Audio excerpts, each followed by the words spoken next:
Bimbisara cinema మీరు చూసినప్పుడే మీరు అర్థం చేసుకోవాలా, ఇంత పిచ్చి క్లారిటీగా పౌరాణికంతో పాటు ఆధునికాన్ని కలిపి దాన్ని జోడించి తీసిన సినిమానే బింబిసార. ఇంతవరకు అలాంటి సినిమా ఎంగేజింగ్గా ఎవరు తీయలేదు. ఏదైనా మార్పులు చేర్పులు చేస్తారేమో కానీ ఇంత మార్పులు చేర్పులు చేయకుండా యాజ్ ఇట్ ఈస్గా ఆ సినిమాని దింపిన విధానం నెక్స్ట్ లెవెల్. ఇంకా అన్నమాట ఇప్పుడు ఏంటంటే మనం మాట్లాడుకునేది క్లారిటీగా మన మెగాస్టార్ ఏదైతే ఉన్నాడో ఈ 156 సినిమా ఏలు పెట్టకుంటుండే అదే దండం.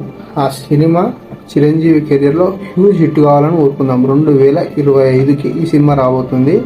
వశిష్ఠకి నేను అనుకున్న నా ఒపీనియన్ పాయింట్ అంటే వశిష్ఠకి హిట్ కావాలి.